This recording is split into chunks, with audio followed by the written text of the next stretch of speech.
Durante esta jornada, uno de los fiscales de la región de Valparaíso, Maximiliano Krause, reconoció haber entregado su contraseña para ingresar al sistema del Ministerio Público a funcionarios de inteligencia de la Policía Marítima de la Armada. Y junto con esto se informó que ya son más de 70 personas las que han accedido a los detalles de la denuncia de la víctima que acusó al ex subsecretario del Interior, Manuel Monsalve. Si estos hechos resultan ser verídicos, ese fiscal no puede continuar prestando servicio al Ministerio Público. Y someter a sanción a quienes hayan incurrido en falta o delito. En el ejercicio de su cargo, de su responsabilidad, entregue la clave. Esto, ¿en cuántas causas más pudo haber ocurrido? Reacciones en el Congreso tras conocerse que más de 70 funcionarios de distintas fiscalías de todo el país ingresaron al sistema que contiene la investigación caratulada con carácter de reservado que se sigue contra Manuel Monsalve. Lo insólito es que estas personas no tienen absolutamente nada que ver con la indagatoria. Los estándares con los que hoy día el Ministerio Público está manejando las causas al interior realmente obedecen a los de Hermosilla, porque yo pienso que esta entrega de claves se produce con algún tipo de interés. A lo menos es una falta de la probidad, es información privilegiada. ¿Bajo qué se persigue? ¿Cuáles son los intereses que hay ahí? Eso es un tema que es gravísimo y se agranda aún más entonces este escándalo Monsalve, donde ya no solo llega a lo que son los actos de los funcionarios de gobierno. Las filtraciones en la investigación del caso Monsalve han sido más comunes de lo que quisieran los intervinientes, pero casi imposible de contener. La falta de prolijidad y celo con que maneja la reserva de las causas algunas fiscalías quedó de manifiesto en este caso con lo ocurrido en Valparaíso. Ahí el fiscal del Sistema de Análisis Criminal y Focos Investigativos, Maximiliano Krause, reconoció haber compartido su clave de acceso al sistema interno del Ministerio Público con funcionarios de inteligencia de la Policía Marítima de la Armada. Y está vedado compartir esta información incluso con terceros que son auxiliares del Ministerio Público, en este caso con las policías. No es procedente entonces que se entreguen estas claves para que sean utilizadas por otros porque no están asignadas por ley para esas personas. Yo tengo autorizada el uso de mi cuenta a lo menos a 3 funcionarios policiales. Yo los llamé y les pregunté derechamente si habían efectuado la consulta y uno de ellos me señaló que sí, que lo había hecho. Una consulta en la mañana específicamente por razones de curiosidad. Esta es parte de la declaración que el fiscal Krause efectuó ante el fiscal Marcos Pastén, quien investiga las filtraciones en el caso Monsalve. Por irrisorio que parezca, esta declaración también se filtró, pese a ser parte de una causa que indaga las otras filtraciones. Si este testimonio se conoce, al mismo tiempo es porque es un testimonio de una investigación reservada que a su vez investiga filtraciones de otra investigación reservada. Por lo tanto, es evidente que es algo grave. Cuando tenemos o existen filtraciones de ese poder a otros organismos, puede comprometerse la autonomía e imparcialidad de las investigaciones. Por lo tanto, algo que, sin lugar a dudas, es grave y se tiene que esclarecer y terminar de investigar. Dentro de la indagatoria a cargo del fiscal Pastén, se dio a conocer la existencia de un listado en Excel con los nombres de al menos 70 funcionarios de diversas fiscalías que ingresaron al sistema del Ministerio Público específicamente para revisar la causa contra Manuel Monsalve. La gran pregunta es, ¿con qué propósito?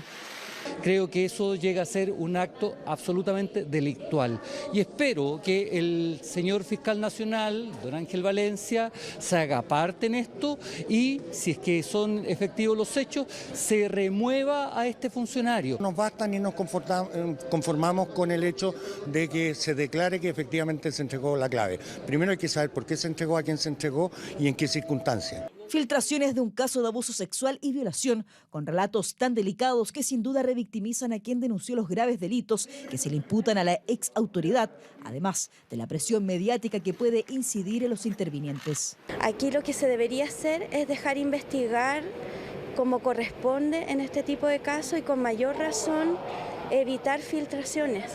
Y idealmente que eso sea penado, porque eso también va en contra de los derechos tanto del imputado como de la presunta víctima, y ambos merecen respeto. Por su parte, la abogada querellante María Elena Santibáñez criticó el actuar del gobierno, no solo por la demora en sus decisiones, también porque acusa que se priorizó la presunción de inocencia por sobre la vulnerabilidad de la víctima. Ella era funcionaria del gobierno, no era una persona de afuera, y entonces esperas que en el lugar donde trabajas lo primero que haga la institución es respaldar investigar y no necesariamente significa te creo a rajatabla, pero dar protección y no al contrario, no respaldar a la persona que ejecutó los delitos. Dichos que van directo a un gobierno autodenominado feminista y que respondió la ministra de la Mujer. No hay ningún sentido en controvertir o intentar polemizar con las palabras de la abogada Santibáñez. En este momento, lo que a nosotras más nos preocupa como Ministerio de la Mujer en esta causa, pero también en la de Victoria, también en la causa contra exfutbolistas, es dar las mayores señales posibles de las garantías para las víctimas, tal como se estableció en la ley Antonia. Semana tras semana asoma una nueva arista o información sobre la investigación en torno al ex subsecretario del Interior. Las filtraciones de una causa que debiera ser secreta evidencia que la Fiscalía no tiene control suficiente de los casos que investiga.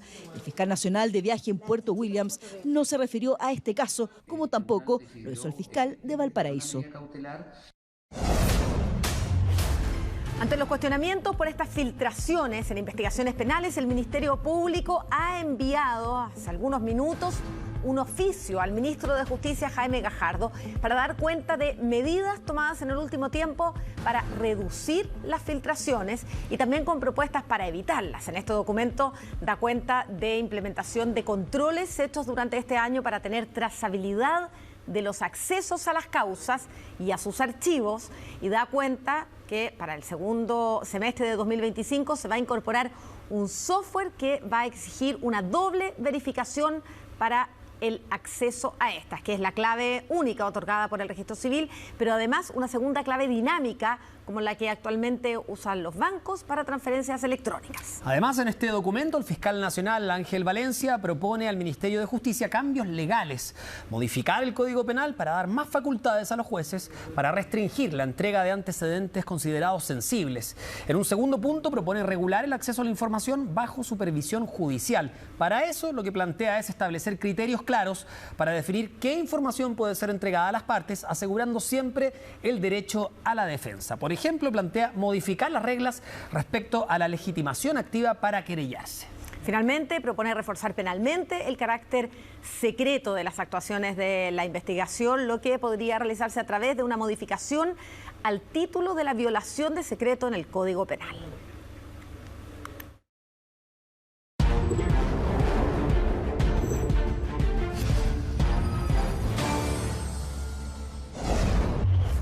La bancada de diputados de Renovación Nacional se reunió en privado con Evelyn Matei, mientras el partido aún no define si apoyarla o no en su posible campaña presidencial. Claro, porque algunos liderazgos en RN insisten en presentar un candidato propio en las primarias de Chile Vamos.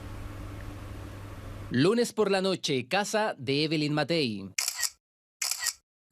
Nosotros queremos que sea la carta presidencial de Renovación Nacional. Un encuentro que reflejó el deseo de la mayoría de los diputados de Renovación Nacional. Cita a domicilio con la alcaldesa de Providencia y la más probable carta presidencial de la UDI, Evelyn Matei. Un poco más de 2 horas de reunión en su casa, donde ratificaron algo que se viene conversando en los pasillos del Congreso. La idea que RN no lleve un candidato propio y decida formalmente como partido apoyar directamente a Matei. Una cosa es proclamar, en este caso, a Evelyn Matei, que es una cosa que tiene bastante sustento y que probablemente se dé en un Consejo General de Renovación Nacional, pero eso no inhabilita que tengamos unas amplias primarias. Este diputado no ve conveniente hacer una primaria, dado que quedan muchísimos heridos en la primaria, que es muy difícil después de colocar detrás de la candidata ganadora. Diferentes posturas en la interna del partido, por eso el Consejo General de RN fijado para enero del 2025 asoma como clave para resolver una materia decisiva. Si Evelyn Matei, quien lidera la carrera presidencial según algunas encuestas, será o no su carta a la moneda. Sin embargo, para otros liderazgos de la colectividad, el partido debe buscar una carta propia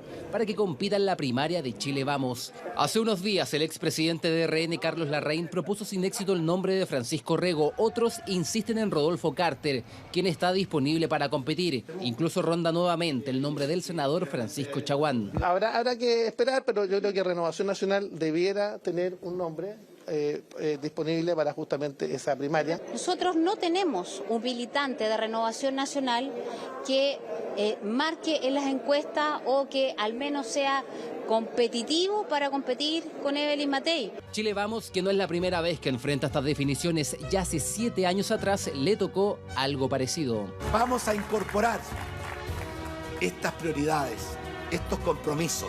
24 de marzo del 2017 y con la atenta mirada de Evelyn Matei, la UDI proclamaba a Sebastián Piñera como su candidato presidencial, pese a que el expresidente era más cercano a RN. Así la UDI se restaba de presentar un nombre para la primaria presidencial de la entonces también oposición, en la que Piñera disputó la primaria con Felipe Kast y Manuel José Osandón. Evelyn Matei tiene que ser proclamada por todo Chile Vamos, desde la UDI pasando por Evópoli y Renovación Nacional. Eso es lo que corresponde, eso es lo que debiera hacer. Tenemos un Consejo General, en el Consejo General siempre se definen y se ratifican las candidaturas. Por ejemplo, en ese consejo tenemos que despejar si alguien del partido no tiene interés, por ejemplo, en postular. Lo único que por ahora está claro en la oposición es que el Partido Republicano no se sumaría a una primaria con Chile Vamos, porque su intención es que José Antonio Kast vaya directo a la primera vuelta presidencial.